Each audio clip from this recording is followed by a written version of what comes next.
Good morning, welcome to our live talk program. This is Lloyd Grip here, your host on Revive Reform Radio, doing our live talk program covering natural health on this your Wednesday morning, Rise and Shine. And this morning here, we're looking at the topic, the health message is progressive. How are you progressing? So the health message is progressing. How are you?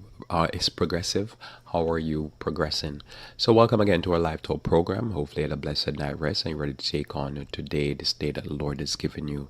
And we'll begin with a short prayer. Our Father, who art in heaven, we thank thee again for your word. We thank you for the blessings, dear Lord, of the call. I pray, Lord, that we might be fitted and ready, dear Lord, to be of service to you from day to day. May you bless us with good health and sound mind as we study together for Christ's sake. Amen. So again, we're looking at this topic. The health message is progressive.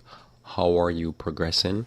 Is what we're looking at here this morning as our topic for today. And before getting to my topic, I'm going to share a few different health report or news, what's going on in the media, and three different things I want to share with you first, and then after that I'll go into my main topic.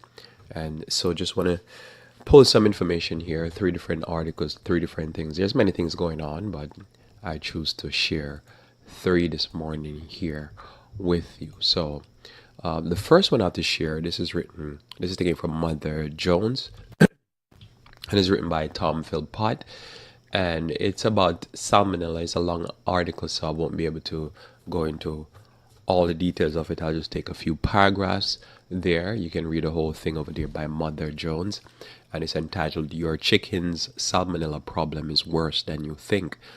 And so he's basically saying, if you cook it very much hard as you can, or as much as you can, you won't necessarily protect. It won't necessarily protect you. So basically, that's the takeaway point. And it says Americans love chicken, but it doesn't always love us back. We eat way more of it than any other meat, and it triggers more foodborne disease outbreak-related illnesses than any other food, according to a recent report from the Center of Disease Control and Prevention. The main reason it's make people sick is because it carries salmonella. Back in 2015, the government agencies that oversee the safety of our nation's meat supply, the U.S. Department of Agriculture, Food and Safety and Inspection Service, FSIS, introduced a new testing regime at slaughterhouses to try and reduce the amount of salmonella consumers encounter on their chicken. But the program doesn't appear to be working very well. According to data released in June, more than a third of the country's slaughterhouses are currently failing to meet safety standards developed by to try and prevent salmonella contamination on chicken we buy. For years, the FSIS salmonella testing program focused on carcasses, whole chickens that have been slaughtered, plucked, and cleaned, but not yet cut into parts. But consumers generally buy their chicken in parts. 80% of the chicken sold in the United States has been broken into wings, drumsticks, etc. And the agency's data show that rates of salmonella contamination tend to be much higher on parts than on whole carcasses. So in 2016, the agency began regularly testing randomly selected chicken legs, wings, and breasts from slaughterhouses for salmonella, establishing a maximum acceptable rate of at 15% for parts sampled at the end of the slaughterhouse kill line. As of June 2018, according to the FSIS latest report, 35% of the nation's 154 large chicken slaughter facilities, which churn out the vast majority of the drumsticks, thighs, and breasts, shrink wrap on supermarket meat counters, failed to meet the inspection service standard for chicken parts tested that took place over the previous 64 weeks. So that's 35%. So basically 35% of what, this is me talking here now, what has been tested from various different slaughterhouse, 35% of what's tested are the different slaughterhouses have failed to meet the standard. So basically, much more contamination. Few points here more. It says, given that fully a third of our big slaughter facilities are out of compliance, it is not surprising to learn that the mechanism for enforcing the standards is pretty vague. FSIS does not assess, notifies, FSI does not assess fines.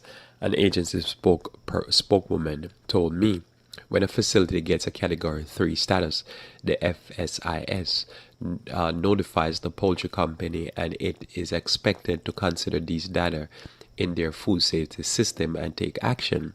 She said, if the company fails to take corrective action after 90 days of being notified, she added the agency will determine whether additional enforcement action is needed. Such action could include the suspension of the FSIS inspection of the plant, a de facto shutdown, since meat not inspected by the agency can't be sold to the public. Thomas Grimillion, a food safety expert and director of the Food Policy Institute at the Consumer Federation of America, said that the results show that the U.S. regulatory approach is woefully inadequate, and FSIS data suggests big chicken salmonella problem might be getting worse. The agency carcass testing program is ongoing, and the latest results paint a relatively comforting picture compared to the parts tested discussed above. About 80% of large slaughterhouses fall into Category 3 out of compliance with standard, with 55% falling in Category 1 and 27% in Category 2. The standard for carcass are stricter than for parts. The limit is 9.8% positive salmonella testing. Category 3 correspond with a result above the limit. So even Category 1, they say basically per chicken you could have almost 10% of chicken testing positive to salmonella. And now in that article it breaks down the various different results from the various three different category 1, 2 and 3, and the fact that so many of the companies fall into Category 3. And so I'm going to skip all of that, and you basically get the idea. And I'm going to go to the last three paragraphs. You can go and read the full article there so you can get it. But cooking a chicken now, I pick up later on in the article, but cooking a chicken for the well done stage doesn't necessarily protect consumers from salmonella poisoning. Cross contaminations, say using the same knife and board to cut carrots for a raw salad that you just used to slice chicken, is probably the more common cause of salmonella poisoning than undercooking, according to the 2009 study from a research at the Germany Federation Office of Consumer Protection and Food Safety. And Americans are awful at taking proper steps in kitchen to protect themselves from bacterial pathogens.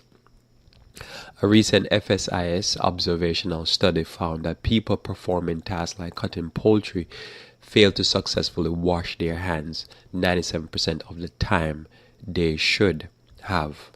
Grimillion notes that other countries have taken steps to protect consumers to a much greater degree, whereas the U.S. regulatory system focuses on salmonella in the slaughterhouse, and the preferred solution is dousing the chicken with antimicrobial spray. Regulators in some European countries make sure that the breeder stock from the poultry are not infected and passing down salmonella, that the feed is not contaminated, that the birds have the vaccination they need, that the workers follow biosecurity protocol. As a result, he says Sweden and Denmark have practically eliminated salmonella from poultry production. If knowing that U.S. supermarket chicken quite often carry salmonella isn't chilling enough. Consider this. In a recent analysis of food and the FDA data, the Environmental Working Group found that over the last 5 years of available data, an average of 1 in 5 strain of salmonella found on grocery store chicken were resistant to amoxicillin, a type of penicillin. In short, it's getting harder for doctors to treat infection from this common pathogen. So the salmonella is becoming more and more drug antibiotic resistant. So 1 in 5 strains are resistant. That's a 20% resistant to amoxicillin. Now, this is important, as you know, because one normally is not aware, most people are not aware that a percentage, 10 or more percent, up to 30% of chickens that are in the fridge, in the freezer at the supermarket already have salmonella. So the person is buying it. If you buy five different people buy at least 1 in 5 or more, it's going to take home some salmonella tainted chicken. And then they're going to try to cook the life out of it to get rid of it. That not necessarily, according to the article, will not get rid of the salmonella. So it's important to know what's going on there and to take heed and to get off that meat-based diet. Another article here, I move on to my second article I want to share before I go into my main topic. And my main topic again is the health message is progressive. How are you progressing? And this is my main topic. I'll do it in a few minutes. I just wanted to go through some health news before I get into my main topic. All right, so next article here is from USA Today, and this is here entitled "Large Cattle Farm May Have Caused Romaine Lettuce E. coli Outbreak." So most naturally, E. coli doesn't grow on romaine. There has to be a way to get it on there. So here's the article. The spring's large E. coli outbreak caused by tainted romaine lettuce may have been caused by a large industrial farm. That's according to a new FDA hypothesis. A concentrated animal feeding operation, or CAFO, is near a canal whose water came in contact with the affected romaine lettuce from the Yuma, Arizona growing region, the FDA said. The water may have been used for irrigation, and sampling testing revealed in June that it was tainted with E. coli, and this is the 0157:HH7 that had the same genetic fingerprint at the outbreak strain as the outbreak strain. This was the largest multi-state E. coli outbreak in the U.S. in a dozen years. The contaminated lettuce sickened 210 people in 36 states and killed 5. 96 victims landed in the hospital, 27 of whom developed kidney failure. So that is major. So this was going on recently. So one of the largest multi-state outbreak, killing 5 people and causing 27 people to have kidney failure. The COFA, which is the concentrated animal feed operation, can hold in excess of 100,000 heads of cattle at any one time. The FDA traceback information showed a cluster of romaine lettuce farm nearby, the federal government said Monday. Our expert continued to work on examining potential links between the CAFO, which is the feedlot, adjacent water, and the geologic and other factors that may explain the contamination and its relation to the outbreak. The name and operation of the CAFO, the FDA investigated, hasn't been released.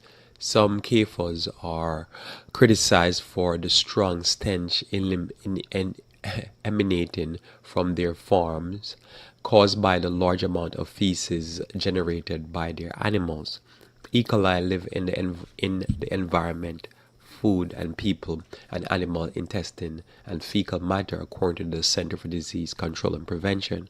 One often cited piece of advice is to wash hands carefully after using bathroom or having contact with animals or place where they live, like farms and petting zoos.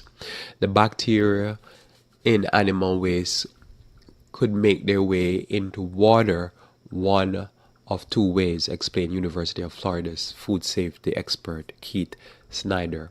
Water can run downhill, especially after rain, and makes it into an irrigation ditch, or water can seep into an underground aquifer. He advocates testing water before it's used for irrigation, or in the case of a bagged lettuce, washing the vegetable. You can't grow things outside without risk. He said, constant vigilance is something we always say. So you probably heard about this outbreak that happened, as I say, in springtime. And you could even have known somebody that's affected, or you could have been affected and not knowing. And this is why I always say that when it comes on to lettuce, it's important for you to wash it, because these outbreaks always happen and will always happen. And so, since you're not cooking it, it's important to wash it. And even for me, when I'm processing even frozen, say, spinach and kale and stuff like that, I still soak it again and at least rinse it. Normally don't wash those, but rinse it, and then if I'm cooking it. But when it comes on to green leafy vegetables that you're gonna juice or you're gonna eat raw in salad, it's important for you to wash it in some type of natural biodegradable soap, literally, because you can't take the chance. Because remember, you could be dealing with something where there's a bird with infection and he poop on the lettuce, or you could be dealing with the same thing with the water runoff. You could deal with animal that got escape and start pooping in the fields, or you could deal with something like this where there's a feedlot, there's a canal, the canal get infected with salmonella tainted feces, so there's fecal matter in the water, and so they pump that water. You can see that water being pumped in a massive amount, being spread all over that lettuce. You get the lettuce at home, you make a salad, the salad is nice and fresh, no cleaning off, because many times people take the salad right out of the bag and just feed it, and you eat that and you pick up some dangerous strain of E. coli from some crazy feedlot. These feedlots are unreal, and so you want to be able to do your best to wash your salad, let your salad greens before you partake of it. It's just no question asked. You just always wash that stuff. You don't just grab it out of the bag and start eating it, because as I say, there's so many different processes and ways where that vegetable can get tainted. And so if you're not going to be cooking it, you have to wash it, and I still even rinse the regular one. All right, so that's word of wisdom and precaution. My third article here that I want to share some health news before I go into my topic, and my topic most naturally that I'll deal with in a few minutes is the health message. The health message is progressive. How are you progressing? Matthew Perry undergoes surgery to repair gastrointestinal perforation. So this is from NBCnews.com. And so the 48-year-old actor, who has previously spoken out about his struggle with alcoholism, is grateful for the concern. Article now here says Friends star Matthew Perry is recovering after undergoing surgery. Perry was treated at the Los Angeles hospital, and a gastrointestinal perforation was repaired. Say E! News quoted the actor's representative as saying, "He's grateful for the concern and asks for continued privacy as he heals," the rep added. A gastrointestinal perforation has a range of causes including stomach ulcer, a ruptured appendix, and an infection of the pancreas, according to the Mayo Clinic. Perry rose to fame after being cast as Chandler Bing in Friends alongside other actors. Perry, 48, has previously spoken out about his struggle with alcoholism. In 2013, he received a Champion of Recovery Award from the Office of National Drug Control Policy. All right, short little article there. So he had surgery to repair gastrointestinal perforation. So what is gastrointestinal perforation? It occurs when a hole forms all the way through the stomach, large bowel, or small intestine. So basically, it's a hole that goes right through the stomach, and so the doctors will have to sew that up. It can be due to a number of different diseases, including appendicitis and diverticulitis. It can also be a result of trauma, such as a knife wound, which is obvious, or a gunshot wound, very obvious. Perforation may also occur in the gallbladder. This can be this can have symptoms that are similar to the symptom of gastrointestinal perforation. A hole in the gastrointestinal system or gallbladder can lead to peritonitis. Peritonitis is an inflammation of the membrane that lines the abdominal cavity. So if you notice here that connection with the inflammation of the membrane, and it can be caused by many different things: bacteria, bile, stomach acids, partially digested food, stool, so many different reasons.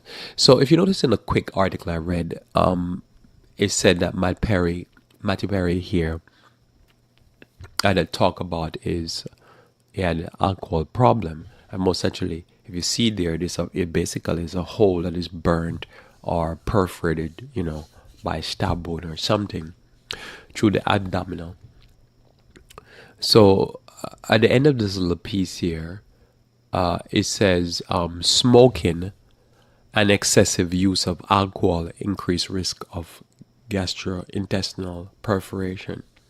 So to me, that makes sense. If you look at what are the various different reasons, because most actually they didn't say it's a gunshot wound or a knife wound. Basically, you're burning a hole in your stomach via alcohol. And if you even look at it, alcohol list, really ethanol in its various different degrees, how much percentage alcohol is in a beverage. You think about that, that thing literally can burn a hole inside of you. And so this is what happened to Matt Perry. So it's important to remember that wine is a mocker and strong drink is raging. And whosoever is deceived thereby is not wise. And so we can see here that excessive use of alcohol could cause a perforation in your stomach, and this is the result of excessive use. But notice here it says excessive smoking. And now smoking is an antioxidant. It causes the body to break down. It can't repair. So it's important to note here that excessive smoking that just doesn't just cause cancer, it causes the body to can't repair. So if there's any type of stomach acid or anything like an ulcer, the ulcer will just get worse, and the tear will just get worse until it literally perforates the stomach. That's bad. And so this is why it's important to maintain a healthy lifestyle, because as you notice here, Matthew Perry is 48. Technically, you would say, well, he's still in his 40s. But the lifestyle really whips the body, and you don't want to be suffering at that young age. So keep that in mind and understand that these things are not just happening without a cause. As I said, the curse causeless shall not come. They're happening with a cause. So it's important for you to take care of your body. So on to now my main talk for this morning here, which is the health message is progressive. How are you progressing? All right, the health message is progressive. How are you progressing? And it's very important to note that the health message is a progressive message. When you decide to start being healthy, That could just simply mean that you just start drinking more water. And by drinking more water, you start seeing an improvement in your brain function and your body function. But it doesn't stop there. I mean, you start realizing there's some things that you have to get rid of, and there's some things that you have to change, and there's some things you need to add to your life. You start to readjust. You slept, but now you have to you start to learn, oh, I can readjust the way I sleep, and so forth and so on. And so the help message is progressive. And we need the help message in a progressive way as we get older, too. So whatever worked for me and you probably 10 years ago, it will still work, but it probably won't be as powerful. Probably we have to increase our use of it, or we have to add some things to it. And that's what's beautiful about the health message. It's similar to the gospel. It's progressive. You know, you grow in grace and the knowledge of the Lord Jesus Christ. So it is with the health message. You have to know that it's progressive and that you need to be growing. You need to be learning. You need to be doing something. You know, if you've been doing the health message and you have not improved and increased and added new things that you're doing, learning new skills, new modalities, then the progressive part of that message is not getting to you. And so you need to be able to be in a progressive way. And so if you think about it, the progressiveness is also part of how we do life. Our brains are constantly learning. We're constantly gaining new information. And if we're at a standstill, basically it's spelled death. We need to always be physically moving, physically learning, physically growing. That's just how life works. The person doesn't grow in any type of way cognitively or so forth. After a while, they start going backwards. We're just meant to constantly learn, constantly grow. And so if you turn your Bibles here with me to Luke 19, verse 41 and 42. Luke 19, verse 41 and 42. And it says, "And when he was come near, he beheld the city, and he wept over it." So this is Jesus Christ here, and he came near, and he looked at the city. He looked at Jerusalem. That's the city we're talking about here. And he wept over the city. Now, why did Christ weep over the city? He wept over the city because they did not progress. They did not grow. They did not move forward. And what was coming upon them was avoidable. But they couldn't avoid it because they didn't grow. And in like manner, it's important that you don't fall into the same trap and I don't fall into the same trap. Where what's coming, we didn't grow in the health. So whatever health problems coming our way, basically because we didn't grow, we didn't advance, we can't avoid the problems. It's important. How have you progressed in your care for your body? Is a simple question I'm asking this morning. Because you have to grow. Remember, the disease are coming. The debility is coming. The weakness is coming. The router, or whatever it is, that because our arteries are clogged. The bone calcium deficiency, the bone density problem, the loss of muscle, all those things are in front of us. And so when we progress with the health, what we're simply doing, we're putting off for further down the line.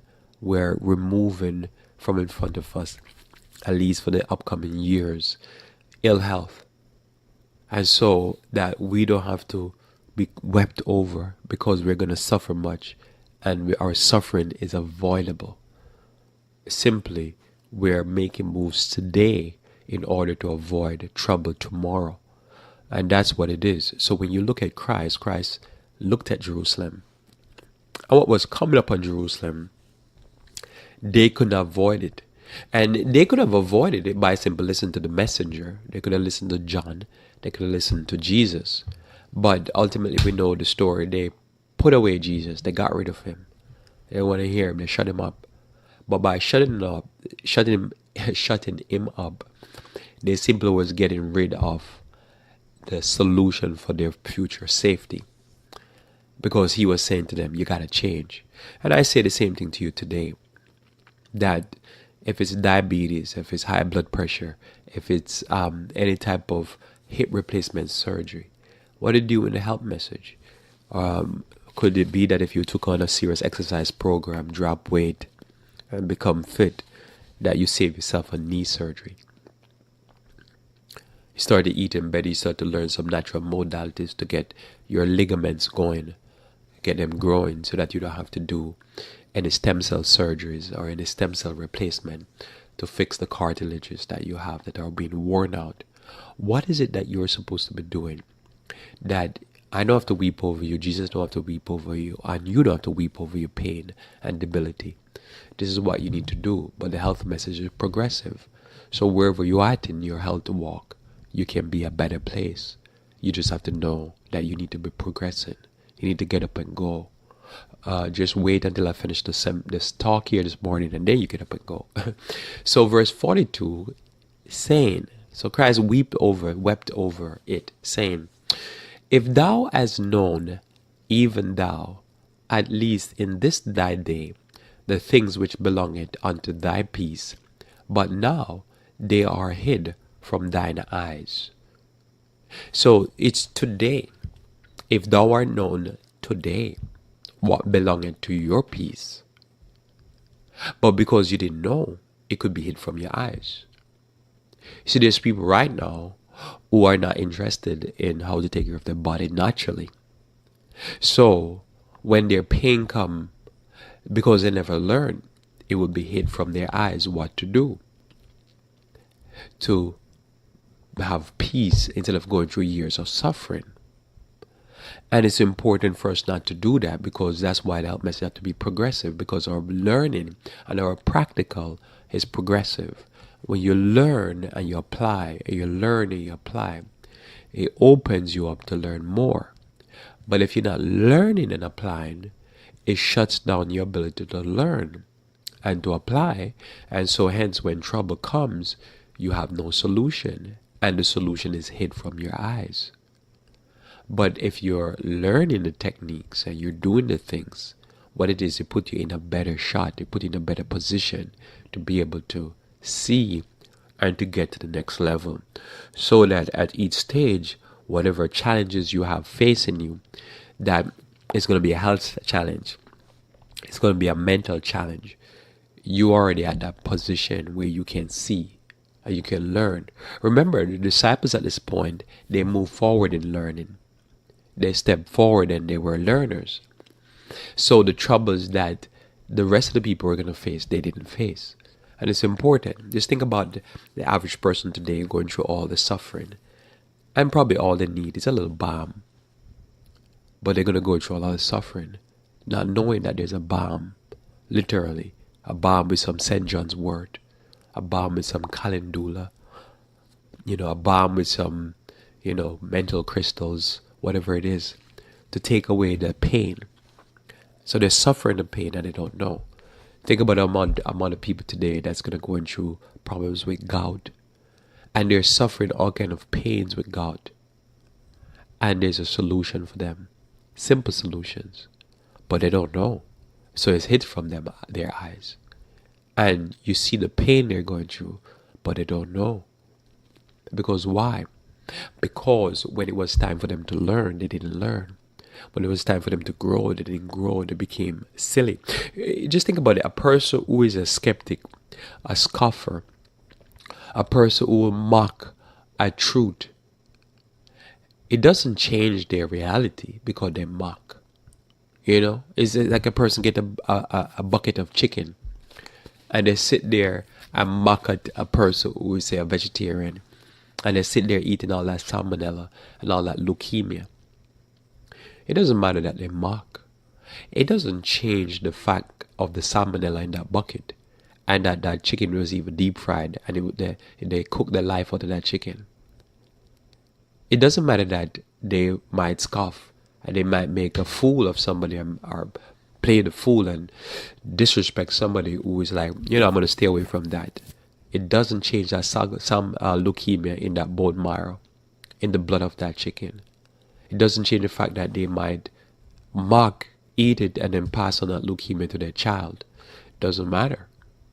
The reality is, it's still there.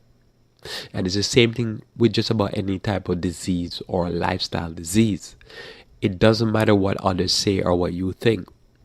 Your progress, your development, your practice, and your increased practice of being healthy, all it does, it bless you, because the reality never changes.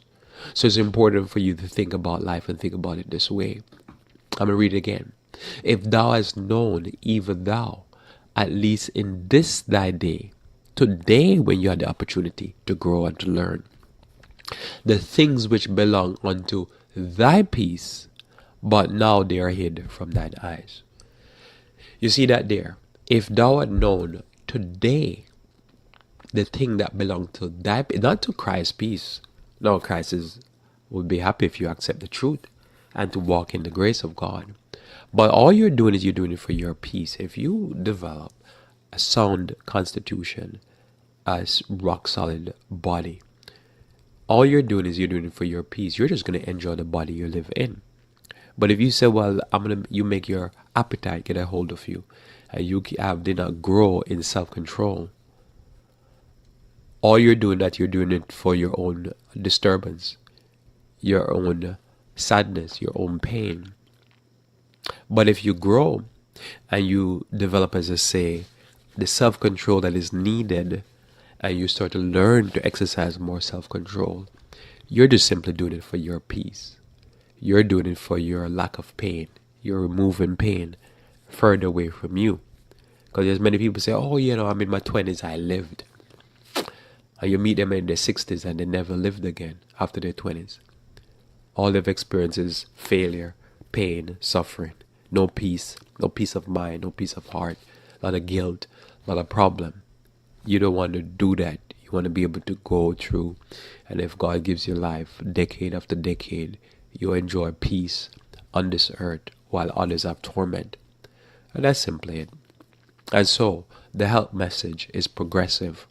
How are you progressing in the health message? If you do, you're doing it for your peace. If you notice here in Genesis chapter 1, verse 29, it says, and God said, behold, I've given you every herb bearing seed, which is upon the face of all the earth, and every tree in the which is the fruit of a tree yielding seed. To you it shall be for meat. So how are you progressing in your diet? Are you progressing? Are you getting back to the diet that was originally given by man in the Garden of Eden? The diet that is best for our constitution, a diet of fruits, nuts, seeds, grains, tubers, legumes. Are you getting back to that diet? Are you getting better at that diet where you're eating simpler? Because I find the simpler I eat, the better it is for me. Because the less confusion in not only my stomach, but the more healthy the food is, the better it is for me. And it's the same thing for you. Are you moving back to this diet, that diet that is the best for you, that will keep you younger, fitter, healthier, clearer mind? So your progression in this type of diet, your progression in moving back to a simple, organic, natural diet is better for you. And the more you eat this way, what it is that the more you learn to enjoy the natural flavors that God created. And when you do this, as you progress, this progression is for your benefit. And so the health message is progressive. So wherever you were at a year ago, a year later, you need to be progressing, doing better. The better you do is the healthier you are. You see, it's like anything else. It's like building muscle mass or developing fitness. The fitter you are, is the better it is for your body. It's the better it is for your mind. It's the better it is for, your organs. So while you do this and you progress in this, the more you progress is the better you can become. The more you learn about, I'm going to read my next text here, Genesis 3 verse 18. Thorns also and thistles shall it bring forth to thee, and thou shalt eat the herb of the field. Think about it. The better you are at partaking of healing herbs, understanding the benefit of the various different herbs that are out there, and how they heal your body, is the better it is for you. Because you think about it, especially the last few years, and I've been doing a lot of studying in the upcoming months or seminars in the upcoming months. But the more I study herbs and the more I learn about herbs, is the more I can say the fascinating that right now the government spends a certain amount of money every year studying the various different herbs. And the more they study and they do clinical trials of various different herbs, and they find that these herbs have equal or better results to the regular drugs, it's the more fascinating it is for me. When you just learn that you could take a herb, now you have to use the herb in larger volumes than most people would think. But when you think about these herbs, you think whatever the herb is, or whatever the drug is, that the herb can do equal or better, with the added advantage of no side effect. It boggles the mind. Because, for years, they make it seem like it was just drugs and nothing else. But as the research progressed and the results come in, you constantly see that the herbs, when I say the herbs, I mean the inner bark, the root, the leaf, the stem, the flower, the fruit of the herb, their potency are unreal. You just have to use it. You have to know what is the therapeutic amount to use it that way. In other words, as I said yesterday, a teaspoon or less, I shouldn't say teaspoon, like a fourth of a teaspoon or less of turmeric is just for seasoning. But if you're going to use it for healing, you'll have to use way much more. Tablespoons, literally. But the results are there. Now here, that's a very important thing also to note, that you could take probably 5 milligram of a drug and you get a result with some side effect, potent. And you probably have to take 500 milligram minimum of a herb to get any type of minimum effect. And that's where goes the difference. You could take something 20 milligram, 30 milligram. A drug, it's concentrated, it's potent, it's synthesized, and you get a result. You take 500 milligram of a herb, unless it's like cayenne, you get no result almost. Anyhow, in my thinking here. So when you think about that, you just want you sometimes pause because I want you to think about that. I want you to see the difference. And 500 milligram is like a capsule, a normal capsule, normal size capsule. So you think about that, that's in drug world, that's a lot of drug. It's a whole tablet.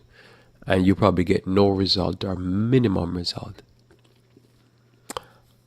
You'd have to be taking probably 1 to 4 daily for 30 days before you start seeing a result. So that's where it goes part of the problem. So part of your progress, you have to understand, this is food, this is drugs. Food has to be taken like food. You have to use it at a certain volume in order for you to get a result. All right? So read the text again. Thorns also and thistles shall it bring forth to thee, and thou shalt eat the herb of the field. So because of sin, we have to eat herbs. And that does not just kale and lettuce. We're talking about golden seal, echinacea, pardark, bark. We're talking about St. John's wort, holy basil, ashwagandha, spirulina, but chlorella, all kind of herbs that we have to eat.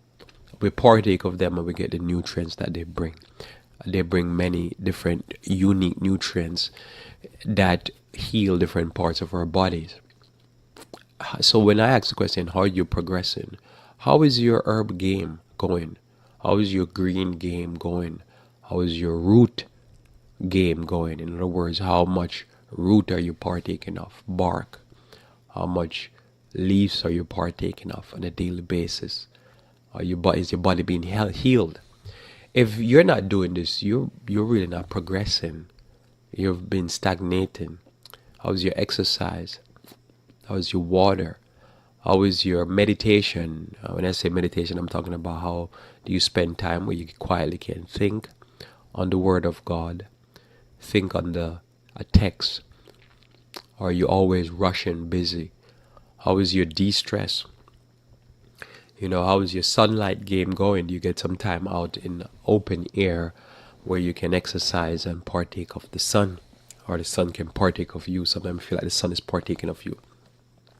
All of these things that you do, it is you're progressing in the health message, because the health message is progressive. Where you are now, a year from now, you should be doing better. The better you do is the healthier you become. The better I do is the healthier I become. And the more I ward off genetic weaknesses, developments that I did in my past, but by diet and lifestyle that have affected my body, is the more you ward off and starve off or stay off the incoming illness, so that you don't have to suffer and go through debility, and you can put it off. Because remember, aging is happening. We're going to get aged, we're going to get older, and as you get older, there's certain things that come along with that. So whatever you know is coming, what you're supposed to be doing is working against it. That's part to me of the intellectual development when you come out to the health, where you start to know what's coming next. In other words, if you know the bones are going to get smaller because they're not being used as much, the muscle is going to get smaller, the calcium density is going to be a problem, the mental weakness is going to be a problem. You do things to put that day off. And so you say, what happened? I'm going to put that off for a decade or 2 decades. And you literally do that. You literally start to increase your daily consumption of herbs, green leafy vegetables, fruits, increase your exercise, increase your peace time. You need to have time, quiet time, where you're not watching TV or doing anything, but you can sit and think.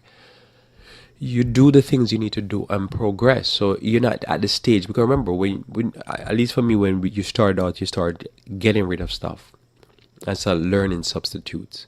But there's a certain point where you're not just getting rid of stuff, learning substitute, but you start learning, oh, I need to take this supplement. Oh, I need to take this herb. Oh, I need to eat this food. This is very good for this problem. Oh, I need to particularly focus on this weakness in my body. And you progress that way. You don't stick around and just like dealing with the don'ts. You start dealing with the do. What do I do? How do I do this? And you start learning.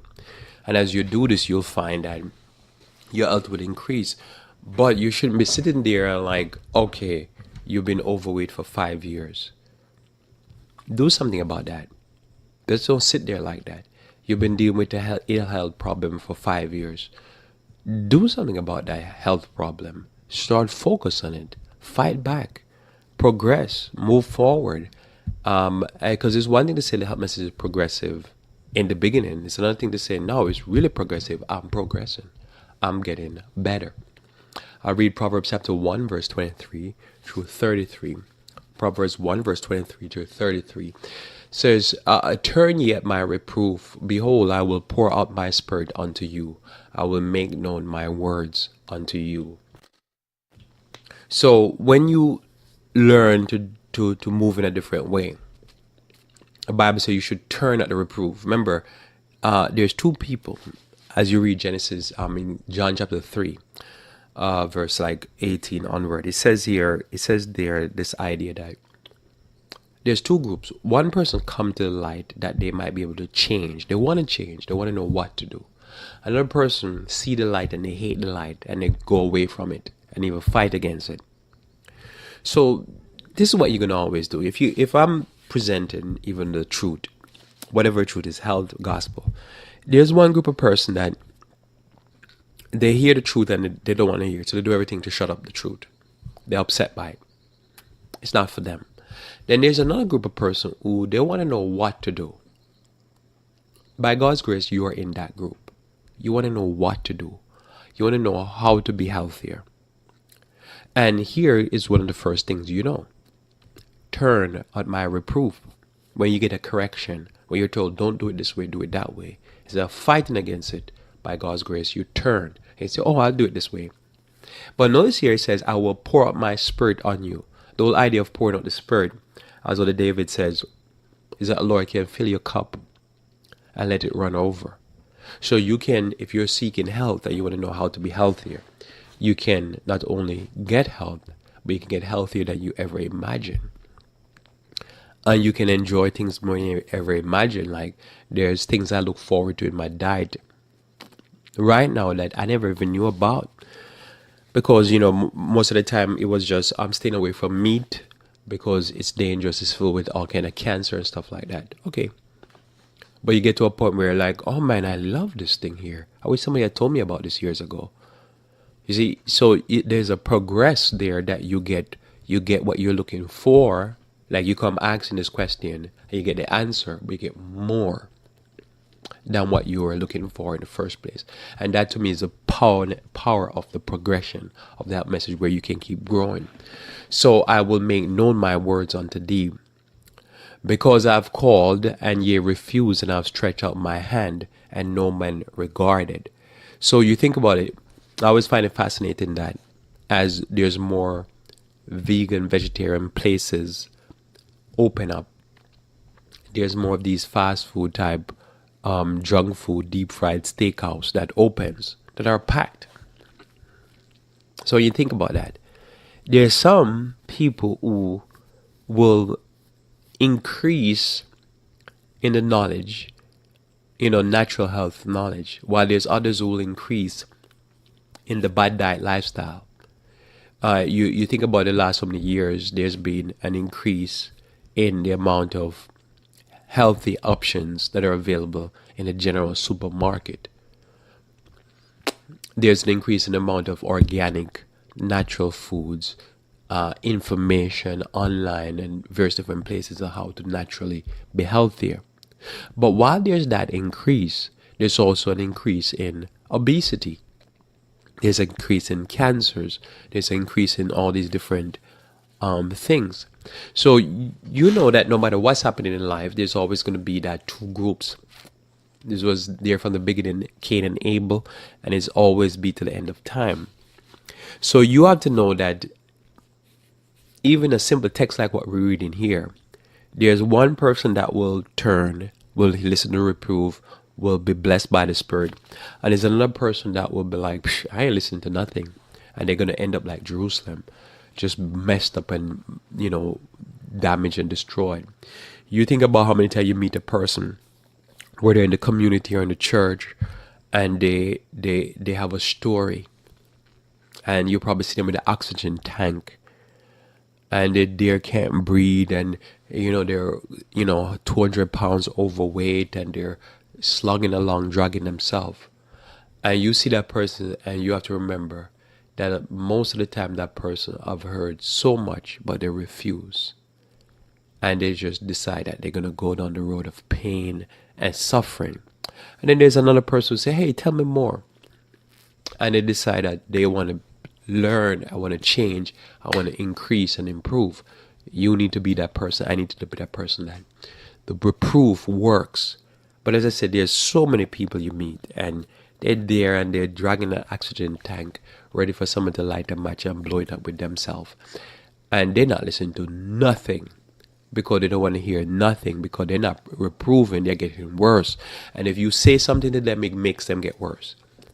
Because it's like you tell them, probably you should ease up on the burgers. And in the evening, they say, I'm going to eat 2 extra burgers because that person said that to me. That's life. Sad, but that's the reality. And there's nothing we're going to do about that in life. So in the meantime, you just keep growing. You're going to watch other people regress. Verse 25 says, but ye have set at naught all my counsel, and would none of my reproof. I also will laugh at your calamities. I will mock when your fear cometh. You see, as I said, these youngins coming up, and they're rude as ever, and they mock at truth.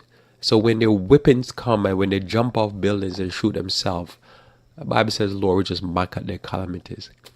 Verse 27, when your fear cometh as desolation, and your destruction cometh as a whirlwind, when distress and anguish cometh upon you, then shall you call unto me, but I will not answer. They shall seek me early, but they shall not find me. Notice the same thing where Christ wept over Jerusalem. He says, you had the opportunity, but you rejected it. Now here comes the beatings. And so it is, you have to realize it in life. For every person out there that want to be, a slob, there's somebody that's out there that want to actually clean up their diet and lifestyle. That's just the reality. The slob has a story. And often a story is often rebellious and rude at the same time. Verse 28 says, then shall you call upon me, and I will not answer. Verse 29, for that they hated knowledge and did not choose the fear of the Lord. So with the help message, one has to be progressive. You have to be learning. You're learning, and as you learn, you apply. And you're like, aha. And when you come to the knowledge of truth, you're like, oh, that makes sense. And you keep progressing. That's where you need to be.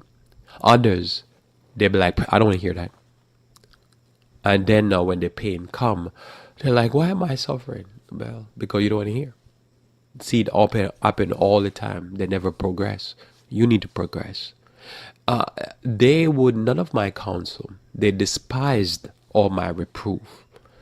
There's a reason why things are the way they are. You go to a community and the community is beaten down. There's no safety for nobody to preach the gospel. There you go to see a person there and they are messed up with all kind of sin. You can't talk to them. There's a reality. And so you understand that reality. Verse 31 says, therefore shall they eat of the fruit of their own way and be filled with their own devices. All right, you see that? Love steak. Well, they don't love the result of the steak, but they love steak. Notice that we read about the young person, the gentleman who had a perforated intestine, love alcohol. The alcohol burned a hole in his stomach. And so the results are there. You don't want those results. You want to be able to increase in health. You want to be able to be at 60 and feel like you're 40. But at least a healthy 40. Verse 31, therefore shall you eat the fruit of your own way. Verse 32, for the turn away of the simple shall slay them, and the prosperity of fools shall destroy them. Somebody see somebody and say, look, that person is smoking weed and they're doing good. Yeah. Verse 33, but whoso hearken unto me shall dwell safely, and shall be quiet from fear of evil. So you want to progress. You want to grow in the knowledge of Jesus Christ. You want to be healthier every day. Today, the Bible says, if you hear God's voice, you answer. Today, if you feel prodded, that, pricked in your conscience, that you need to increase in your health, you need to increase in your exercise, you need to have a better diet, you need to start eating more natural, organic foods. Today is the day to get up on the good foot, to jump up and stand up and say, you know what, I'm going to take care of the business. Today is the day, if the garbage man didn't come to you in front of your neighborhood yet, is to go in your fridge and throw out some of the junk. Go in your pantry, throw out some of the junk, and start buying some healthier versions and start exercising self-control and don't buy no more of those things, whatever you need to throw out, and start eating healthier. When your body feels good, when you feel nice and healthy, what is it? This is going to be just for your peace. And the more you progress in the health, is the more you're going to get healthier and you're going to get more progress. You're going to learn more. The more you practice, the more you learn. The more you practice, the more you learn.